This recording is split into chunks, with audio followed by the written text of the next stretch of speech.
parler avec les musulmans, pour moi, c'est d'abord écouter les musulmans.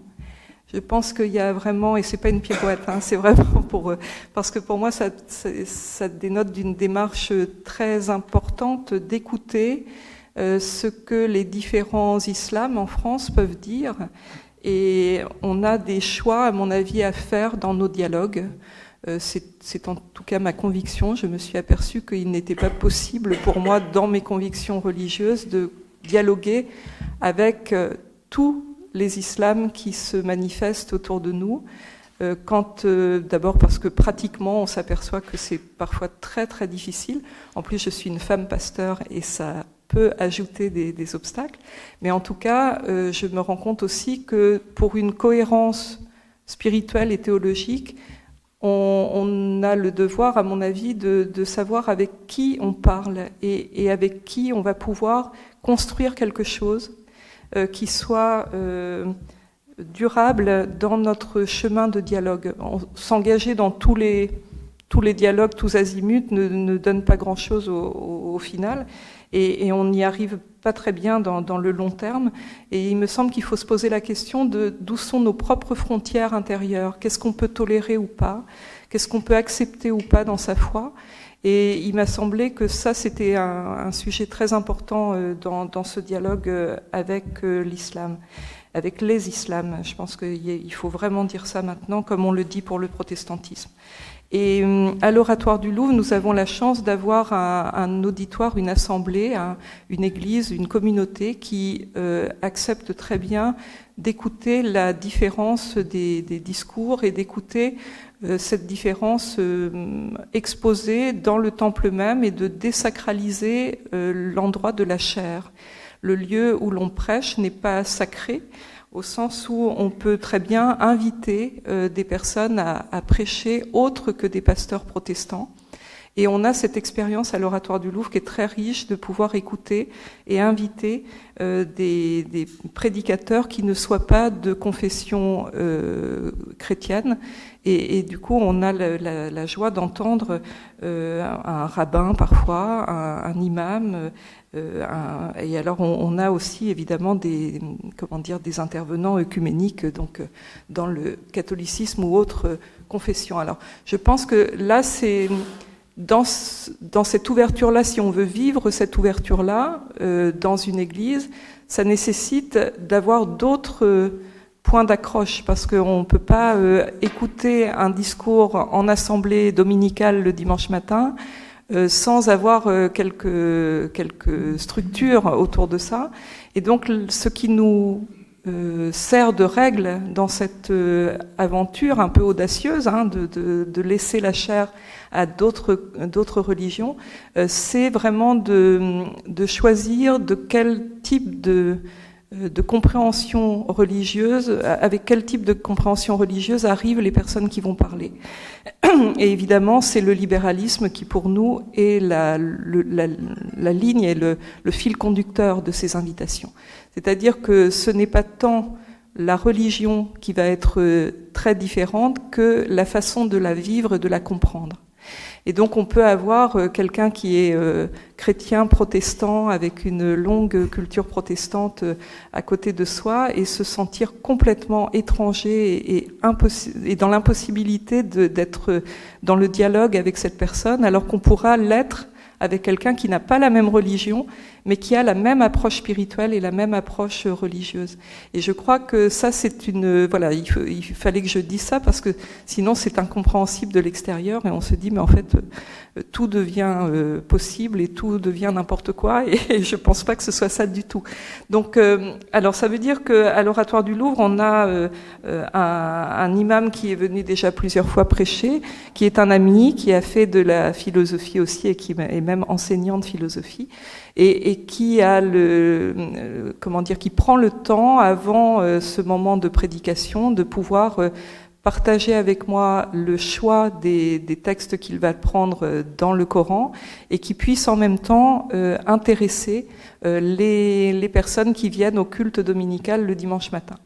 Alors pourquoi c'est une démarche qui a tout à fait son sens dans une église, dans un culte rendu au Dieu de Jésus-Christ? parce qu'il me semble que Jésus-Christ lui-même ne refusait personne quand il y avait des rencontres. Et qu'à partir du moment où on s'approchait de lui, les évangiles nous racontent que jamais il ne rejette et jamais il n'empêche les personnes d'avoir une discussion, une rencontre avec lui. Et il me semble que dans cette rencontre, on annonce quelque chose qui est primordial dans beaucoup de religions en tout cas, c'est l'amour du prochain. Et cet amour du prochain, il commence par un amour que Dieu a pour les êtres humains, que nous-mêmes, nous ne comprenons pas forcément. Après, à nous de gérer nos propres limites, comme je le disais tout à l'heure, mais en tout cas, il me semble que ça, c'est une annonce de l'Évangile qui est extrêmement importante parce que ça veut dire aussi que nous ne capturons pas la façon que nous avons de parler de Dieu. Je crois personnellement à un Dieu polyglotte. Je pense que nous avons un Dieu qui nous aime tous et qui est là pour nous et qui croit en nous avant même que nous croyions en lui. Et je pense que ce Dieu-là se dit dans des langues différentes. Et ces langues différentes, ce sont nos religions et nos confessions. Et il y a toute une déclinaison de langage pour dire la foi que l'on ressent en soi. À l'Oratoire du Louvre, nous avons énormément de personnes qui arrivent à l'Oratoire dans une démarche de recherche spirituelle et qui parfois n'ont aucune formation ni biblique ni catéchétique de quelque sorte que ce soit, ce qui montre que la foi précède toute catéchèse et tout langage. Et donc ce langage, il va se former grâce à nos cultures respectives. Je dis souvent que si j'étais née au Yémen, je serais musulmane, sans doute.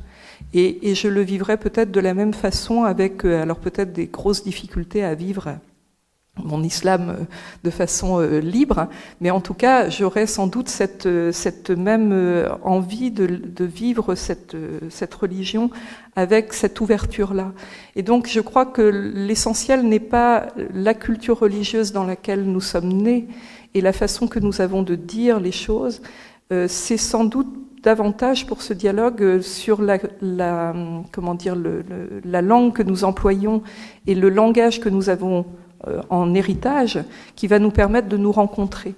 Et il me semble que là, quand on fait une prédication, quand on est imam et qu'on prêche à l'Oratoire du Louvre, il est toujours possible de trouver des points d'accroche pour pouvoir parler aux gens qui sont là, parce que la prédication est toujours adressée à une communauté. Et dans le Coran, nous avons énormément de personnages qui sont communs à la Bible et au Coran, et c'est souvent une des techniques que nous avons pour faire ensemble ce travail d'exégèse d'un texte biblique en rapport avec le texte coranique qui est prêché, et de pouvoir s'apercevoir qu'il y a des choses qui traversent ces différents langages et que l'on peut avoir en commun, et des choses qui sont très différentes aussi et qu'il nous faut comprendre pour mieux respecter la foi de l'autre et comprendre aussi que dans la construction de sa religion, il ne sera pas possible d'accéder aux mêmes schémas et aux mêmes idées que dans notre propre religion. Et donc ça permet de maîtriser cet écart dont parlait le président tout à l'heure.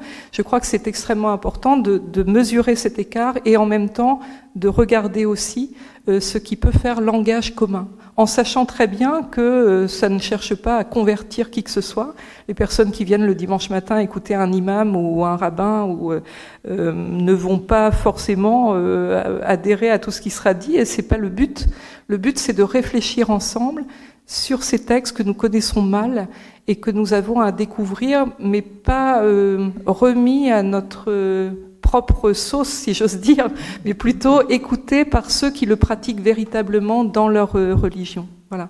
Et donc, je crois que c'est aussi une confiance que l'on a aussi avec sa propre foi, de pouvoir ouvrir son propre lieu de parole à d'autres, parce que ça montre tout simplement que les gens qui écoutent sont libres, absolument libres, et que ce n'est pas parce que tout d'un coup la chaire est occupée par quelqu'un d'autre que les choses vont forcément changer pour celui qui est normalement en charge de cette prédication.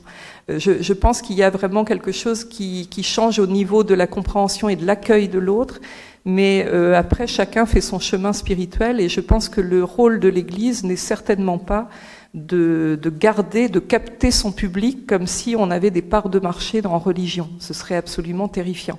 Donc je crois plutôt à une connaissance et une compréhension de la religion de l'autre, plutôt qu'à une militance au sens de dire nous sommes la religion la meilleure et la confession la meilleure. Je crois qu'il faut vraiment sortir de ces schémas-là si on veut rencontrer l'autre de façon honnête et amicale. Alors voilà comment on a vécu cette expérience-là à l'Oratoire du Louvre, et ce qui permet du coup d'avoir d'autres échanges évidemment que en chair, hein, mais je voulais partager avec vous cette expérience qui est une expérience qui peut paraître tout à fait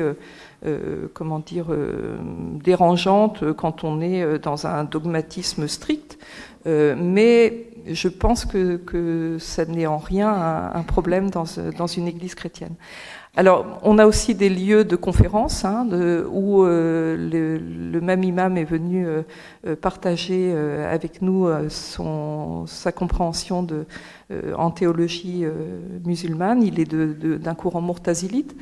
Et je pense que là aussi, c'est aussi important de présenter des œuvres qui permettent la compréhension et qui permettent une ouverture aussi dans ces nouveaux courants musulmans. Je dis nouveaux parce que en même temps c'est une très vieille tradition, le moutazilite, mais le fait de pouvoir remettre sur le métier les textes du Coran et regarder comment ils sont écrits et ce qu'ils veulent dire est déjà en soi une démarche intellectuelle très intéressante et qui permet vraiment de dialoguer avec les autres, parce que ça veut dire qu'on ne sacralise pas une lecture des textes, mais qu'on est vraiment dans la compréhension et dans l'exégèse des textes de façon ouverte. Et ça, c'est extrêmement important, et les sciences humaines nous aident énormément à ça. Et je pense que les musulmans qui sont dans cette démarche d'utiliser les sciences humaines pour interpréter les textes du Coran, ou du moins les comprendre et les commenter, parce qu'avant d'interpréter, il faut déjà commencer par ça, et avec des textes anciens comme ça, c'est pas facile déjà. Je pense que toutes ces personnes sont à encourager dans notre société en France, qui est une société qui se veut laïque, qui a donc le souci d'être dans une cohabitation de l'intelligence et de la compréhension. Je pense que c'est extrêmement important si on veut partager l'espace de notre République ensemble. Il faut pouvoir non pas être dans l'affectivité uniquement et dans tout ce qui concerne le moi je crois que, mais simplement arriver à être dans un universalisme, et ça c'est le travail intellectuel et le travail de compréhension qui nous permet d'accéder à cet universalisme. Alors c'est d'ailleurs pour ça qu'on met en exergue certains travaux qui sont des travaux importants pour comprendre les textes du Coran. Je pense par exemple au Coran des historiens, je pense à certains livres qui parlent d'un libéralisme musulman, ce qui est très intéressant aussi, ça existe, et qui remet en question toutes sortes de dus et coutumes qui doivent être retravaillés, notamment par exemple le fait que les femmes puissent être imams. Toute cette question-là est beaucoup travaillée par nos amis musulmans, et je pense que toutes ces questions doivent être encouragées dans nos lieux où nous avons fait ce travail comme protestants. En tout cas, dans le libéralisme protestant, nous avons fait ce travail-là, de remettre dans une compréhension critique les textes, et qui nous a amené du coup à être sans doute plus détendus avec certains us et coutumes, et plus exigeants avec certaines compréhensions et intelligence des textes.